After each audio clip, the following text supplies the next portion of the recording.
entonces vuelves con los cursos. Primavera. Primavera es la época. También el manrubio, mira, quiero hablar del manrubio. El pozo está aquí. Bueno, no hace falta que vayamos hasta la... Ya está una casa, manrubio. Aquí había un conjunto, eso es una almazara. Mira, ahí hay un aljibe medio derrumbado y aquí hay un pozo.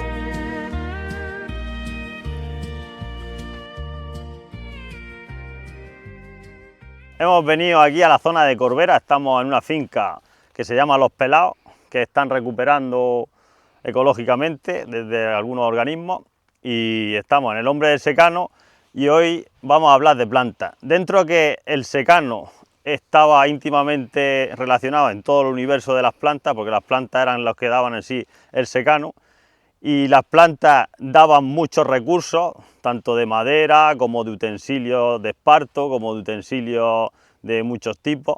Dentro de eso, hoy vamos a abordar el tema en el ámbito de tres formas de utilización de las plantas silvestres. El uso higiénico, como jabones, el uso medicinal, el gran elenco de plantas medicinales que tenemos, que eso sí se ha heredado, de hecho hay mucha gente que la utiliza todavía, y el uso alimentario en plantas silvestres, que esa faceta sí se ha perdido porque no vemos gente que tenga costumbre o muy poca comer plantas silvestres, cuando en tiempos del secano, en tiempos de que siempre hacemos mención, sí era una forma y un recurso más. Pues bueno, aquí tenemos a Lola Munuera, que es etnobotánica, no me salía la palabra, y es una de las que está siempre en la palestra haciendo cursos, haciendo estudios de la etnobotánica y de las plantas en sí.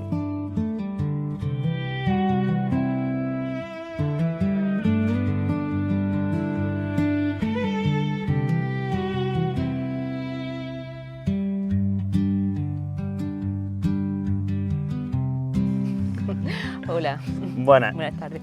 Pues bueno, vamos a tratar los tres usos, el medicinal, el uso de los jabones con la saponaria y el medicinal. Y hemos venido a un enclave bastante bueno porque creo que vamos a ir encontrando plantas. Conforme vayamos viendo plantas, si quieres presentarte un poco y decir los cursos que estás haciendo ahora, porque ella está siempre con los cursos, haciendo que la gente se culturice en este sentido o rescate esos saberes que de alguna manera se han olvidado. Bueno, me llamo Lola y bueno, llevo ya muchísimo tiempo investigando el uso tradicional de las plantas silvestres sobre todo. Dentro de los usos, pues el medicinal, alimentario, ritual, hay muchísimos usos. Y una de las formas para rescatar la tradición es hacer talleres, excursiones, para que la gente pueda reconocer las plantas, pueda tener un poco de autogestión, hacerse sus propios elaborados para que puedan, a nivel medicinal y a nivel de ensaladas también. Como ha dicho Santiago, el uso alimentario es uno de los que más se va perdiendo, porque, bueno, por muchos motivos. Ya la tradición se ha ido perdiendo, la gente mayor, que es la que sabe, ya no está, no hay tanta necesidad vital como antiguamente, y el campo, bueno, los campos se han abandonado en muchas zonas y en otras zonas se han hecho agrícolas, perdiendo gran parte de la diversidad que había. Entonces, bueno, una de las fórmulas es rescatar la tradición a través de entrevistas, haciéndole entrevistas a gente mayor. Y con los cursos, que creo que ahora mismo tienes uno que... Sí, bueno, en primavera es la época en la que mejor, la mejor época para hacer cursos de plantas, porque es cuando está la floración a tope. Ahora en febrero, marzo, abril, incluso mayo, siempre dependiendo de la lluvia, claro, en esta zona de Murcia. Y porque la primavera es donde más plantas anuales y más plantas vivaces nos estallan. Sí. Dentro que de todo el año hay muchas plantas que eligen otros momentos, pero este momento es clave. Y por eso tú localizas los cursos más bien en primavera. Más bien en primavera, claro, aquí el verano es muy seco y es muy difícil. Y luego en otoño también, con las lluvias, también aparecen plantas nuevas, como la ortiga, por ejemplo. Pero la época más fácil para reconocer plantas es primavera, claramente. Sí. Bien, y ahora mismo tienes unos cursos. Si quieres decir, por si alguien quiere que vea estos vídeos, apuntarse a tus cursos, tienes en Vigo 2 cursos, ¿no? Me llegó Bueno, información. ahora estoy haciendo cursos en los centros culturales de Murcia y empezaré próximamente en Cartagena y en cualquier población que me llamen, ¿verdad? O sea, puedo salir a Y los que hacer están ahora talleres, sí. mismo en Murcia, como si alguien nos ve, como Pues los pueden contactar. directamente pueden llamar al Centro Cultural del Palmar, que es el que está organizando los cursos. Llaman por teléfono, son cursos gratuitos porque los subvenciona el ayuntamiento, así que se pueden apuntar así. Pues bueno, aquí tenemos una información muy valiosa, si alguien en ese rango puede acercarse y le interesa, pues ahí tiene un momento de conexión con las plantas. Bueno, pues aquí tenemos una lengua bastante grande de plantas. Por ejemplo, ahí estoy viendo Artemisa, aquí estoy viendo cardo, creo que no es el cardo mariano. Pues si te parece, pues podemos ir caminando y cuando veamos alguna de las que más tiene Vale. información, nos paramos. Ahí tenemos manrubio. Aquí no estoy viendo muchas las de las ensaladas, estoy viendo más bien las medicinales, pero conforme caminemos a bancales baldíos, yo creo que van a ir saliendo las de las ensaladas. Sí, yo estoy viendo que estamos en una zona como interfaz entre campo y montaña. Entonces vamos a encontrar un poco de variedad, tanto de campo como de montaña. Entonces es interesante la zona, sí. Vale, y otra cosa que nos ha dicho, los usos rituales, que a mí se me ha olvidado porque no los tengo muy en la mente, pero bueno, si vemos alguna que tenga usos rituales, también. Si quieres podemos empezar por ahí, si quieres. Vale, pues ¿Sí? empezamos por ahí, por plantas con usos rituales. Aquí, por ejemplo, el manrubio. Vamos a ver. Este de aquí. Aquí tenemos el manrubio. El manrubio aún no ha empezado a florecer. Luego este tipo de manrubio, porque hay un montón de especies de manrubio. Este manrubio tiene una floración de color violeta. Dentro de 15 días o así ya saldrá la flor. Pues esta es una planta muy tradicional de todo el campo de Cartagena y bueno, de toda la región, en verdad. Ahí os digo, hay más tipos de manrubio y tiene muchísimos usos. Tiene uso medicinal, uso ritual, incluso uso para la limpieza. Bueno, empezamos con el uso medicinal. El manrubio, como, bueno, si veis la planta, es una planta con mucho pelito, muy suave, Bellosa. sí, así vellosa. Se parece un poco al incienso, de hecho tiene un aroma bastante parecido al incienso. Y uno de los usos medicinales es para como expectorante. En caso de resfriado, de gripe, se puede hacer cocido junto con otras plantas como el tomillo, por ejemplo, para ayudar a los pulmones en caso de bronquitis, neumonía, etc. Ayuda bastante. Había Ese es quien uno de lo los usos. mezclaba con tabaco, puede ser, me suena a mí. No, se me había olvidado este uso. Ese es otro uso de las plantas, el uso fumable. Cuando no había tabaco para fumar, se fumaban muchísimas plantas. Esta es una. Se seca la planta y se mezcla con tabaco o sin tabaco y se fuma. Y Es fumable. los efectos eran más o menos casi inocuos como el tabaco, o tenían No, más. es diferente. El tabaco lleva nicotina y esto no lleva nicotina. Es por fumar algo, pero realmente no lleva nicotina. Si quieres algo que lleve nicotina parecido, tiene que ser el gandul, la nicotiana.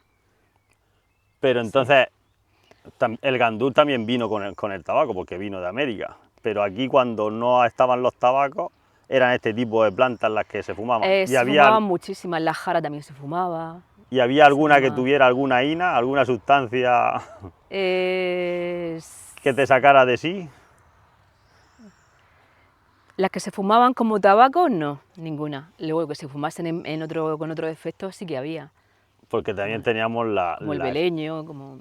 o la efedra que se Sí, hacía en infusión, la que le dicen sí, pero no se fumaba. La efedra se hacía en infusión para el resfriado, el té así de pastor. tradicionalmente. Y esa sí que tiene un pequeño alcaloide que es muy parecido al de la cocaína, Es la efedrina, la sí, efedrina. efedrina, que se parece bastante. Aquí vamos sacando pequeñas cosas. Bueno, otro uso medicinal del manrubio es para el hígado. Es un muy buen depurativo del hígado. En infusión. También en infusión.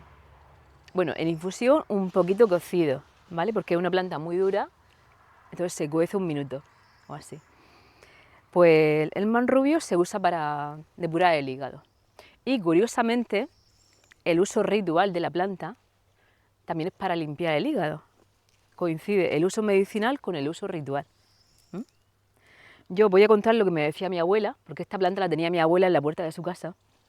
como algo muy, muy tradicional. Pero cultivado, no que hubiera salido espontánea. La tenía ahí, no, vivía en el campo también, la tenía ahí. Y mi abuela hacía un ritual con esta planta que yo lo apunté. Entonces ella le rezaba a la planta. Mi abuela era muy de rezar, pues le rezaba a la planta. Y se hacía sobre todo para quitar el aliacán.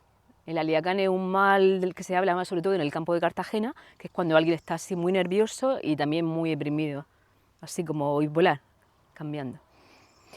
Y el manrubio se le rezaba por la mañana con la primera orina de la mañana. Sacaban la primera orina en un vaso, se levantaba. ¿Del que rezaba o del que se le hacía? El mismo que se lo hacía, lo rezaba, él Ah. mismo, a sí mismo, ¿vale? Él mismo se lo autoaplicaba, Sí. no que alguien se lo aplicara. No, lo hacía él mismo. En los rezos. Entonces le decía, buenos días, manrubio. Aquí te traigo de almorzar. Orina, le echaba el vaso de orina encima. Sal, le echaba un puñado de sal. Y aliacán. Y hacía así el gesto de tirar el aliacán.